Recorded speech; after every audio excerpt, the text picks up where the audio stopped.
Assalamualaikum warahmatullahi wabarakatuh. Ahlan wa sahlan. Ana Alicia Chelsea Zendila Ade. Di hadzal video sanata alamu an juz'aini muhimmaini fil jumlatil ismiyah al-mubtada wa khabar. Baiklah, kita akan membahas bagian 1, yaitu definisi mubtada dan khabar. Pertama, apa itu mubtada? Mubtada adalah isim atau kata benda yang terletak di awal kalimat dan menjadi subjek atau topik pembicaraan. Hukum i'rabnya marfu, yaitu berharakat dhammah atau tanda rafa lainnya seperti alif itu untuk 2 orang dan waw untuk jamak mudzakkar. Sifat umum mubtada biasanya berbentuk ma'rifah atau tertentu, seperti yang ada alif lam, nama orang atau kata ganti orang. Selanjutnya khobar. Khobar adalah kata atau frasa yang menyempurnakan makna kalimat dan menjelaskan kondisi atau sifat dari mubtada. Kalau dalam bahasa Indonesia itu adalah predikat. Sama seperti mubtada, khobar juga selalu marfu.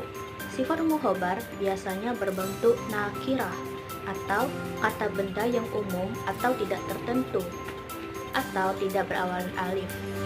Khobar ada 3 jenis, yaitu yang pertama mufrad.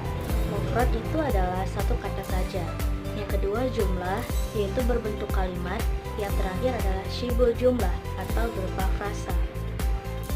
Sekarang kita akan lanjut ke bagian kedua, yaitu contoh kalimat yang menggunakan mubtada dan khobar. Kita akan menggunakan 3 contoh. Contoh yang pertama yaitu al-baitu nazifun, yang artinya rumah itu bersih. Di sini al-baitu sebagai subjek yaitu mubtada, sedangkan nazifu sebagai predikat atau khobar.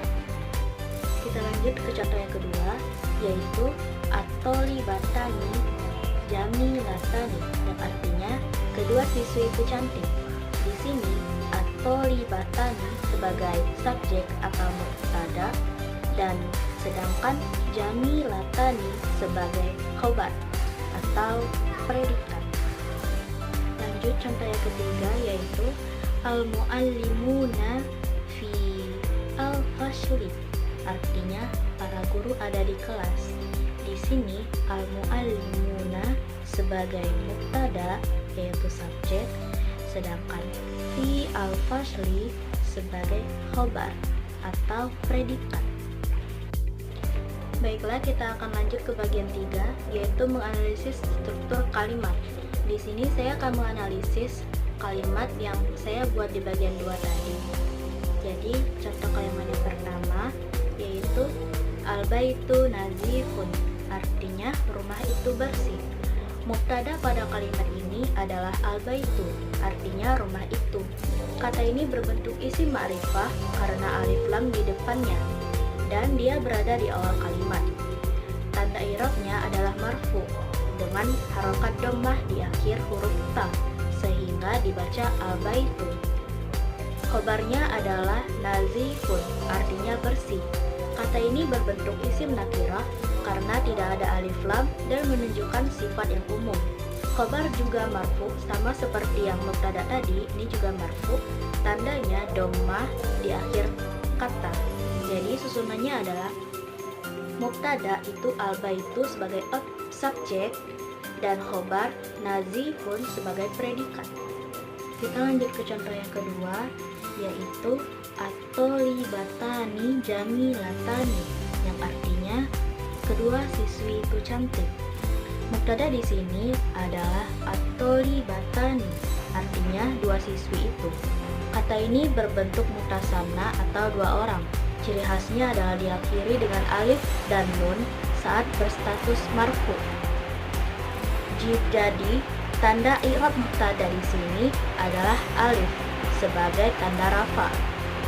Khobarnya adalah jamilatani, artinya cantik.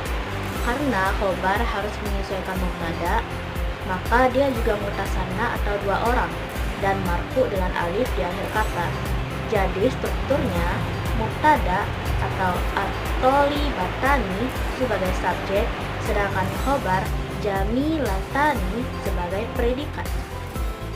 Kita lanjut contoh yang ketiga, yaitu al-muallimuna fi al-fasli, artinya para guru ada di kelas.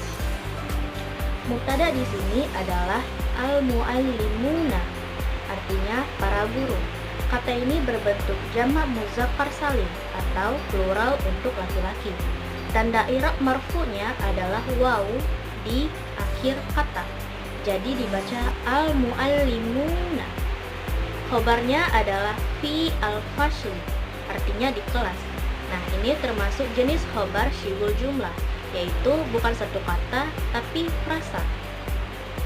Jadi strukturnya mubtada itu al-muallimuna sebagai subjek, sedangkan khobarnya yaitu fil fasli adalah predikat.